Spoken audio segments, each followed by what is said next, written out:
नमस्कार, मैं हूं आपके साथ कविता थपलियाल और आप देख रहे हैं कंज्यूमर इज किंग। कैंसर नाम सुनकर अक्सर डर लगता है। इस बीमारी के बारे में जानकर अक्सर आपका दिल जो है वो सहम जाता है, लेकिन ये बीमारी तेज़ी से बढ़ रही है। सच्चाई तो ये है, वजह कोई भी हो, लेकिन इस बीमारी के कारण मरने वालों की संख्या के पीछे लेट डायग्नोसिस यानी कैंसर की पहचान देरी से होना होता है। कई बार लोगों को लास्ट स्टेज में आकर पता चलता है कि उन्हें कैंसर है, और ये केसेस स्किन कैंसर में तो बेहद आम है, क्योंकि स्किन कैंसर को अक्सर किसी दूसरी स्किन डिजीज से कहें कि स्किन कैंसर की पहचान घर बैठे मिनटों में नहीं बल्कि सेकंड्स में हो जाएगी तो शायद यकीन नहीं मानेंगे। लेकिन देखिए ये रिपोर्ट।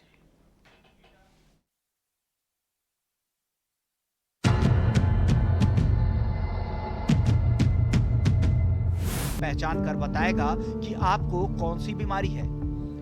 यानी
चलिए, तो काफ़ी इंटरेस्टिंग ऐप ये लग तो रहा है, लेकिन इसको लेकर कई सारे यहाँ पर सवाल उठते हैं। क्या बदल जाएगा कैंसर डायग्नोसिस का तरीका? सवाल ये भी उठता है कि आखिर कितना कारगर है इस ऐप का इस्तेमाल, और क्या ऐप के बाद टेस्ट के लिए हॉस्पिटल नहीं जाना पड़ेगा? इन सभी सवालों के जवाब देने के लिए हमारे एक्सपर्ट पैनल हमारे साथ मौजूद हैं। हमारे साथ हैं department of dermatology and venereology AIIMS professor doctor Somesh Gupta. हमारे साथ हैं laser specialist face and skin clinic dermatologist मेघना मोर, और साथ ही surgical oncology Paras hospital associate director doctor Piyush Kumar Agarwal. आप सभी का स्वागत है हमारी इस पेशकश में। डॉक्टर सोमेश, सबसे पहले तो हम जानना चाहेंगे इस ऐप के बारे में, काम कैसे करता है? कुछ सेकंड्स में ही ये पता चल जाएगा कि स्किन से जुड़ी आपके पास कौन सी बीमारी है, आपको क्या बीमारी है, और उससे भी ज़्यादा कैंसर डिटेक्ट करेगा ये ऐप। कैसे करेगा? तो सबसे पहले थैंक यू इस इम्पोर्टेंट सब्जेक्ट को अपने प्रोग्राम में लेने के लिए। और आर्टिफिशियल इंटेलिजेंस का हेल्थ केयर में यूज थोड़ा स्लो है, लेकिन बहुत सारे स्टार्टअप्स अब इस फील्ड में आ रहे हैं, और बहुत सारे सारी दुनिया में कई लोग इस फील्ड में रिसर्च कर रहे हैं। और सबसे आसान इसमें ये होता है कि जब हम यदि कुछ भी जो हमारी स्किन सरफेस पे है उसका एक फोटो लेकर के यदि हम उसको मशीन से एनालाइज करके ये जान पाए कि जो डिजीज हमारे स्किन पर हो रही है वो एक मामूली सी बिनाइन डिजीज है या फिर कोई सीरियस कैंसर है, तो इसमें ये जो ऐप है ये through the clouds master computer से जुड़ा होता है, और depending on your internet connectivity और the speed of the connection within few seconds, कुछ 15 से 20-30 सेकंड्स में यदि आपका इंटरनेट कनेक्शन अच्छा है तो ये ऐप पॉसिबिलिटीज बताता है। 3 पॉसिबिलिटीज बताता है। यदि पॉसिबिलिटी का जो एक्यूरेसी यदि अच्छी है तो ये एक डेफिनेटिव पॉसिबिलिटी भी बताता है। और अच्छी बात ये है कि इसका परफॉर्मेंस स्किन कैंसर डिटेक्शन में दूसरी बीमारियों की तुलना में ज्यादा अच्छा है। तो स्किन कैंसर डिटेक्शन में जहां इसकी एक्यूरेसी 90% से ज्यादा है, दूसरी बीमारियों में इसकी एक्यूरेसी 80% के आसपास है। तो स्किन कैंसर डिटेक्शन में इसका यूज काफी फायदेमंद हो सकता है उन जगहों पर जहां पर डर्मेटोलॉजिस्ट अवेलेबल नहीं है और जहां पर जनरल फिजिशियन और जनरल प्रैक्टिशनर्स ज्यादातर स्किन कंडीशंस को देखते हैं। प्रॉब्लम यह है कि जो जनरल प्रैक्टिशनर्स, जनरल फिजिशियंस जब स्किन डिजीज देखते हैं तो वो स्किन कैंसर को अर्ली स्टेज में डिटेक्ट नहीं कर पाते क्योंकि उनका एक्सपीरियंस इस फील्ड में सफिशिएंट नहीं होता। तो ये ऐप उन डॉक्टर्स को काफी मदद करेगा और जो स्किन कैंसर के पेशेंट्स हैं उनको ऑन्कोलॉजिस्ट या डर्मेटोलॉजिस्ट के पास टाइमली रेफर करने के लिए उनको हेल्प करेगा, जिससे कि एडवांस स्टेज में जाने से पहले ही स्किन कैंसर डिटेक्ट हो सके और हमारे डर्मेटोलॉजिस्ट कलीग्स या ऑन्कोलॉजिस्ट कलीग्स या प्लास्टिक सर्जन कलीग्स उन कैंसर्स का ऑपरेशन कर सके या ट्रीटमेंट कर सके। डॉक्टर सोमेश, मुझे थोड़ा सा इस ऐप के कामकाज के बारे में आपसे जानकारी चाहिए, क्योंकि नॉर्मली हम जिस तरह के टेस्ट देखते हैं जो कराए जाते हैं कैंसर डिटेक्ट करने के लिए, स्किन कैंसर को डायग्नोस करने के लिए, उसी तरह की तकनीक क्या इस ऐप में भी होगी? क्योंकि जहाँ तक हम पढ़ रहे थे इसमें आपको बस अपनी एक फ़ोटो अपलोड करनी होगी, उससे पता चल जाएगा कि किस तरह की स्किन से जुड़ी हुई बीमारी है या तकलीफ है। तो ये एक स्क्रीनिंग टूल की तरह होता है। स्क्रीनिंग टूल यानी कि ये आपको ये बता सकता है, अभी इसका जो प्राइमरी यूज है वो डॉक्टर्स के लिए है, क्योंकि जो टर्मिनोलॉजीज बीमारियों की जो यूज होती है वो शायद जनरल पब्लिक को उतनी समझ में ना आए। लेकिन जो इसमें ये आप ये पूछना चाह रहे हैं कि क्या इस टेस्ट को करने के बाद हमें किसी और टेस्ट की जरूरत नहीं होगी, तो ऐसा नहीं है। यदि ये ऐप ये बताता है कि किसी पर्टिकुलर स्किन में कुछ जो हुआ है, जो लीजन है, उसमें यदि ये ऐप एक वार्निंग देता है कि ये एक कैंसर हो सकता है, तो उसके बाद उस लीजन की एक बायोप्सी करना जरूरी होगा। यदि ये ऐप कहता है कि नहीं, ये लीजन बिनाइन हो सकता है और इसमें इतनी अर्जेंसी नहीं है इसको ट्रीट करने की, तो एक अर्जेंसी लेवल उसमें कम होगा। लेकिन यदि स्किन कैंसर एक सजेशन आता है ऐप में, तो डेफिनेटली पेशेंट को किसी स्पेशलिस्ट डॉक्टर के पास जाकर के एक बायोप्सी जरूर करवानी होगी कैंसर के लिए। तो ये एक सब्स्टिट्यूट नहीं है, ये एक ऐड है, एडिशन है, वार्न करेगा, अर्ली डिटेक्शन में हेल्प करेगा। इंटरेस्टिंगली हमने एक इसमें स्टडी भी की थी जिसमें हमने ऐप का परफॉर्मेंस, एक स्किन कैंसर होता है बेसल सेल कार्सिनोमा, उसका परफॉर्मेंस करीब 50 से ज्यादा डॉक्टर्स के परफॉर्मेंस से कंपेयर किया, तो हमें पता चला कि जो ऐप का डायग्नोसिस है वो जो विजुअल डायग्नोसिस डॉक्टर्स का है, जो डॉक्टर्स जो देख करके स्किन कैंसर सस्पेक्ट करते हैं, उससे बेटर है। तो ऐसा नहीं है कि ये ऐप एक रिप्लेसमेंट है कन्वेंशनल डॉक्टर्स का या जो डर्मेटोलॉजिस्ट हैं या प्लास्टिक सर्जन से, बट ये उनको हेल्प करेगा अर्ली डिटेक्शन में और अर्ली ट्रीटमेंट में स्किन कैंसर्स का। डॉक्टर सोमेश, क्या आपके पास अभी वो ऐप मौजूद है? बिल्कुल, ये किसी भी स्मार्टफोन पे डाउनलोड किया जा सकता है। फिलहाल ये डॉक्टर्स के लिए है, लेकिन अवेलेबल है। मैं अब जब अगली बार आपके पास आऊंगी तो आपसे गुजारिश करती हूँ कि अगर आप अपने फ़ोन में क्लोज ले जाकर हमको वो ऐप दिखाएं, हमारा पीसीआर और पूरा क्रू आपको हेल्प करेगा कैसे ये हो सकता है। लेकिन तब तक डॉक्टर पीयूष कुमार अग्रवाल, क्या आप मानते हैं कि इस तरह के ऐप से early detection of skin cancer में मदद मिलती है?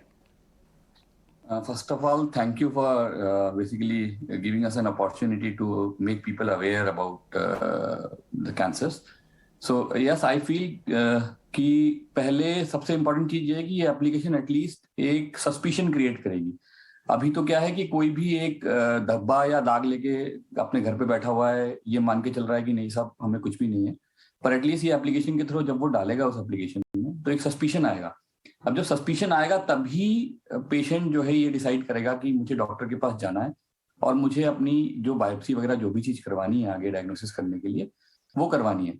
सो यस, ऐसी एप्लीकेशन डेफिनेटली एक तो ब्रॉडर रीच होती है इस एप्लीकेशन की कि एक आम जनता के पास ये एप्लीकेशन जा सकती है। आदमी घर बैठे अपनी डायग्नोसिस, एक सस्पिशन की डायग्नोसिस बना सकता है और एक बार वो डायग्नोसिस बनती है तो वो एक ऑटोमेटिक मोटिवेशन आता है किसी भी इंसान के पास कि वो जाकर के अपने डॉक्टर को दिखाए।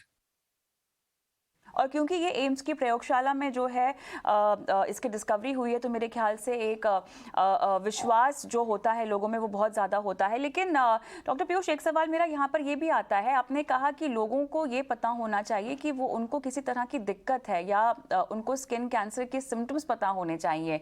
आप इस ऐप का इस्तेमाल करें, उससे पहले कोई दिक्कत आपको हो रही है उसका बारे में आपको पता हो, अंदाजा हो कि आपको डॉक्टर के पास जाना है, तो ये कैसे हो? कुछ बेसिक सी चीजें हैं जो स्किन कैंसर के लिए भी उतनी ही वाजिब है जितनी किसी और कैंसर के लिए। यह है कि कोई भी आपका बदलाव, पहली चीज ये है कि आपको इस चीज के लिए अवेयर होना पड़ेगा कि आपकी नॉर्मल स्किन कैसी है। उस नॉर्मल स्किन से कोई भी बदलाव, अब मान लीजिए कोई चीज आप बचपन से देखते आ रहे हो, आपकी स्किन एक तरीके की, एक नया दाग धब्बा आ गया, कोई काले रंग का धब्बा आ गया, कहीं एक अल्सर हो गया, छोटा सा एक घाव हो गया जो भर नहीं रहा है। अक्सर घाव होते रहते हैं हमें, लेकिन हम दवाई लेते हैं, ट्रीटमेंट कराते हैं तो भर जाता है 10-15 दिनों के अंदर। कोई घाव है जो भर ही नहीं रहा है, तो आप कम से कम ऐसी कोई चीज है जो कोई बदलाव है आपकी स्किन में किसी भी लेवल पे, चाहे कलर में हो चाहे घाव के लेवल पे हो, तो एटलीस्ट जैसे ही ये चीज आती है इस चीज का ध्यान रखें कि बदलाव को जो है हमें शंका की निगाह से देखना है, क्योंकि कोई भी बदलाव कैंसर हो सकता है। हमें नहीं पता है कि नहीं है, पर पूरी संभावना है कि कोई भी बदलाव कैंसर हो सकता है। ऐसी जगहों पे ये एप्लीकेशन काम आएगी। कैंसर के केसेस बाकी तमाम कैंसर्स के मुकाबले कितने ज्यादा होंगे doctor Piyush? Pardon? Skin cancer के केसेस बाकी तमाम तरह के कैंसर्स के मुकाबले अगर मैं समझना चाहूँ आपसे, तो कितने ज़्यादा हैं, और क्या ये मेट्रोज में या गांव कस्बों में ज़्यादा पाए जाते हैं? देखिए, इंडिया में कंपैरेटिवली स्किन, क्योंकि हमारी जो स्किन है वो इन स्किन कैंसर्स के लिए कंपैरेटिवली रेजिस्टेंट है। इंडिया में अगर हम देखेंगे स्किन कैंसर्स के, हमारे पास जो पेशेंट आते हैं बहुत कंपैरेटिवली कम आते हैं। अगर हम किसी और कैंसर से हम तुलना करें, जैसे कि अगर हम गायनेकोलॉजिकल कैंसर से कंपेयर करें या मुंह के कैंसर से कंपेयर करें, उसके मुकाबले काफी नंबर्स कम है स्किन कैंसर्स के। ये कॉमन बीमारी नहीं है, लेकिन स्किन कैंसर्स की एक खासियत है कि अगर ये टाइम पे पकड़े जाएं, जैसे कि बेसल सेल कैंसर है या स्क्वामस सेल कैंसर है, अगर ये टाइम पे पकड़े जाते हैं तो इनका 100% इलाज संभव है।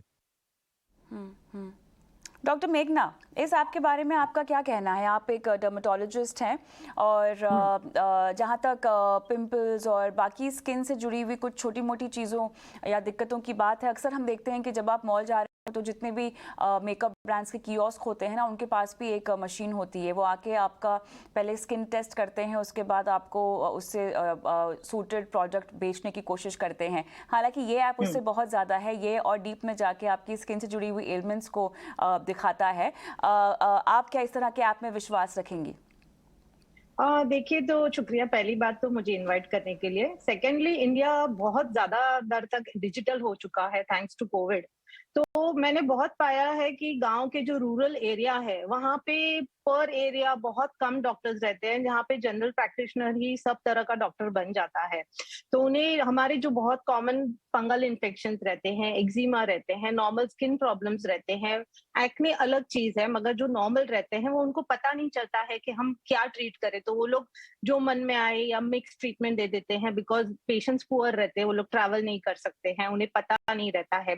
तो अगर ये ऐसा ऐप रहेगा तो एक बेसिक डायग्नोसिस में काफी मदद करेगा कि ये फंगल इन्फेक्शन की तरफ जा रहा है, ये एक्जिमा की तरफ जा रहा है, या इसे कुछ और बीमारी हो सकती है, क्या ये सोरियासिस है, क्या उनसे वो रूरल लेवल पे वो कंट्रोल हो पाएगा, या किसी और स्पेशलिस्ट का ट्रीटमेंट हमें लेना पड़ेगा।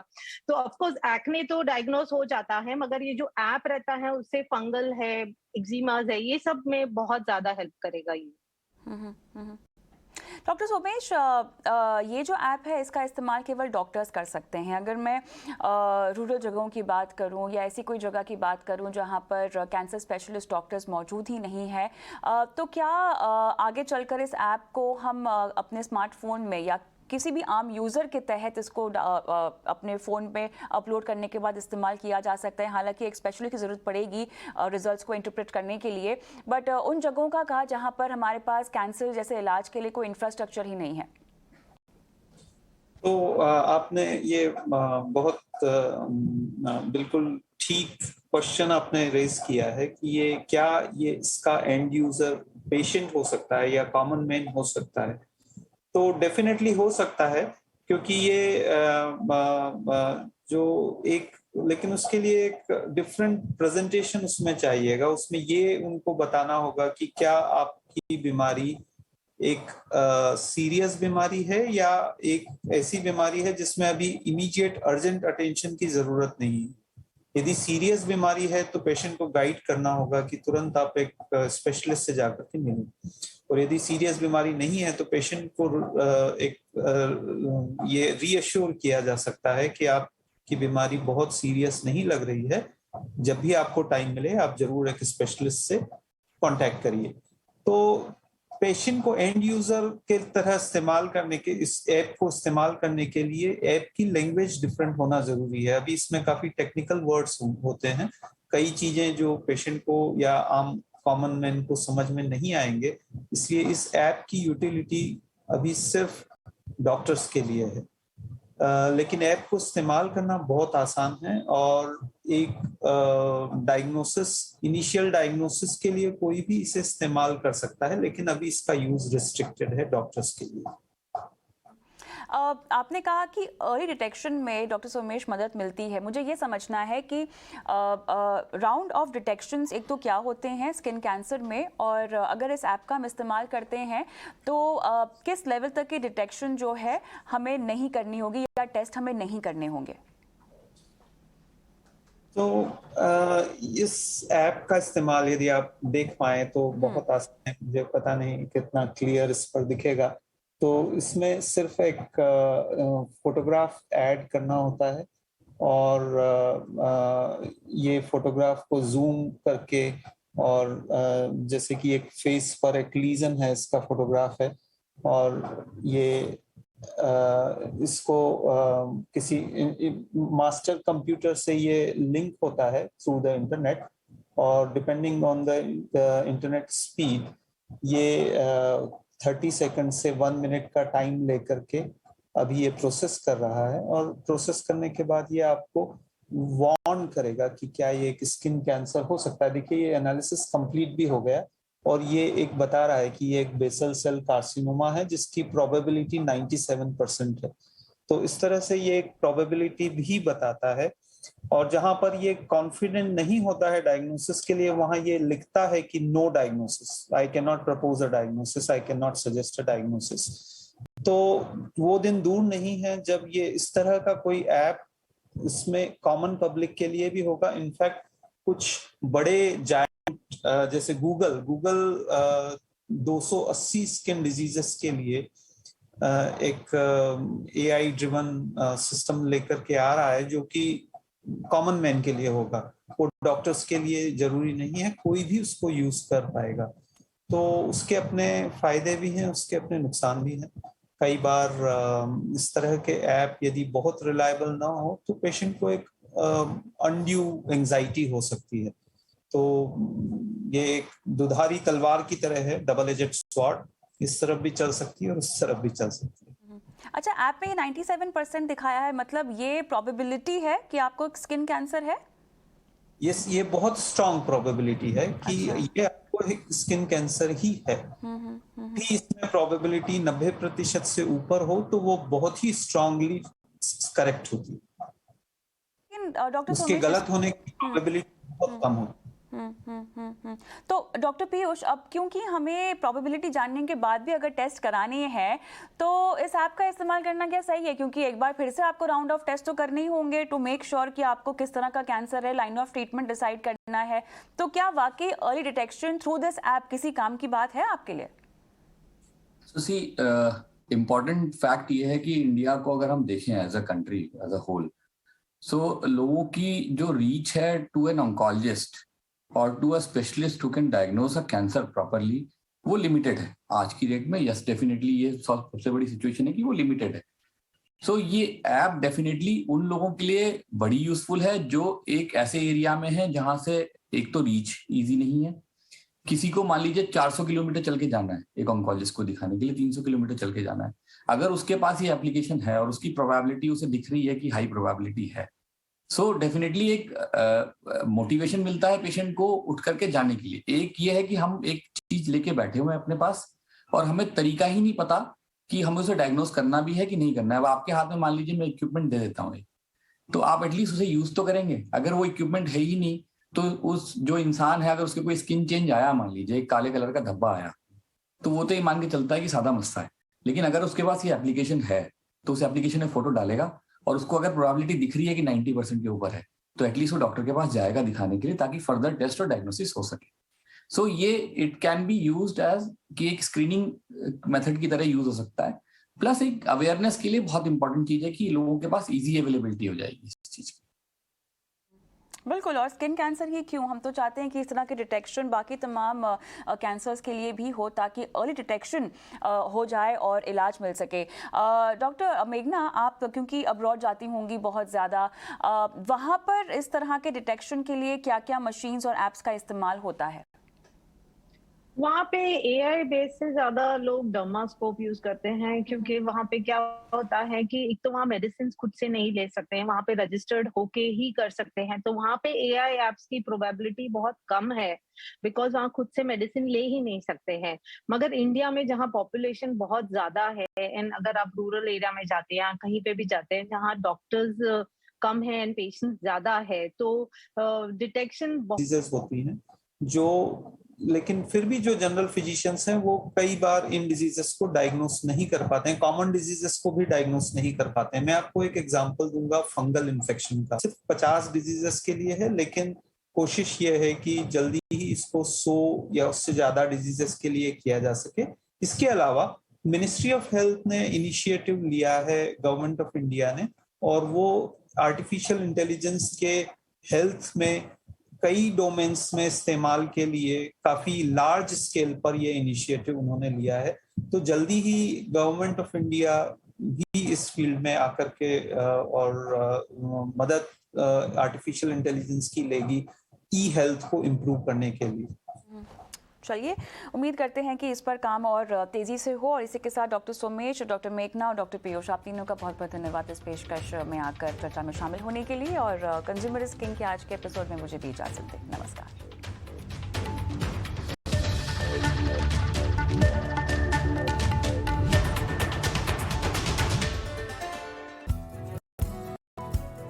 ग्लोबल मार्केट्स में जब भी उठापटक होती है, इंडियन मार्केट्स पर असर जरूर पड़ता है। ट्रेंड अपवर्ड का है, डायरेक्शन ऊपर की तरफ है, मूव अच्छा खासा दिख रहा है। स्टॉक में कैश में बाइंग तो हो रही है, लेकिन क्या स्टॉक के फंडामेंटल्स भी यही कहानी बताते हैं? लगभग 400 रुपए तक का मूव इस स्टॉक में जरूर बनाया होगा। कुछ और स्पेसेस जहाँ पर अच्छी खासी तेजी है। ऐसे ही इन डेप्थ एनालिसिस के लिए जुड़िए मेरे प्रियंका उपलानंद के साथ। ईटी नाउ स्वदेश, बढ़ो देश के साथ। बाजार आपको देता है निवेश के अनगिनत मौके। असर तब पड़ता है जब आप उन मौकों का उठाते हैं फायदा सही वक्त पर। बाजार के उतार चढ़ाव से लेकर मार्केट में उतरने की आपकी चाह तक, ट्रेडिंग और टेक्निकल्स की बारीकियों पर भी है मेरी नजर। मैं मानसी दवे, तो जुड़िए मेरे साथ, जानिए बाजार के ट्रेंड दिन भर। ईटी नाउ स्वदेश, बढ़ो देश के साथ। ईटी नाउ स्वदेश पर अब है न सिर्फ मार्केट की बारीकियां, बल्कि है कमाई का भी अच्छा मौका। हम आपको देंगे एक शानदार आइडिया हर 5 मिनट में। टेक्निकल हो या फंडामेंटल, शॉर्ट टर्म